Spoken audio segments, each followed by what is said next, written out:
Civil rights icon Rosa Parks died yesterday at the age of 92. Today she is being remembered as one of the most inspirational women of the 20th century. On December 1st, 1955, her act of courage in refusing to give up her seat to a white man on a Montgomery bus helped to reshape a divided nation.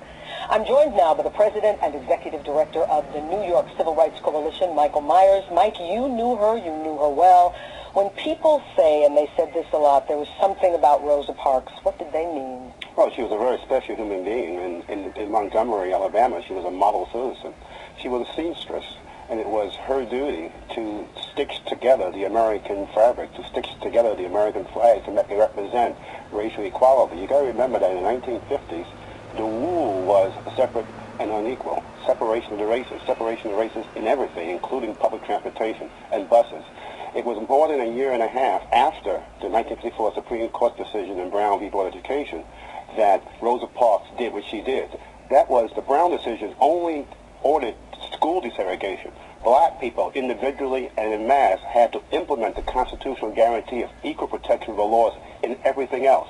That's what Rosa Parks stood for. She took personal stand against segregation. Not only did the buses segregated, in other words, sections for whites and sections for blacks, but if there were whites on the bus, blacks had to go to the front of the bus, pay their fare, get off, go to the back of the bus, and get on the bus in the back. Not always able to catch the bus because the bus drivers very often would move on. So it was a question of an act of human dignity and an act of outrage, and that's what she meant when she said, I was tired of the indignity of segregation.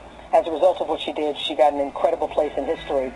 She didn't bargain for that. Do you ever feel that 40 or 50 years later that she had any regrets that fame became a burden? I disagree. We all bargained for it. Anybody who's in civil rights bargains for the burden or the duty of taking a stand against discrimination, against racial inequality. Rosa Parks was no accident of history. She was at that time the secretary of the local NAACP. She was also an advisor to the youth of the NAACP. So it was not accidental or coincidental that she would, in effect, practice what she was preaching. She was an activist in Montgomery, Alabama, long before Martin Luther King Jr. was discovered. She was very, very special, as I said at the outset, and her place in history is secure. I just hope that many young people who were born after she did what she did understand how much she contributed to their success in life. Well, I think young people will get to understand if they read history, if they know history. Just like they know Martin Luther King's role, they will know Rosa Parks' role. They both go down in history as icons of the civil rights movement. Let us hope. Michael Myers, thank you so much for joining us. Thank you for inviting me.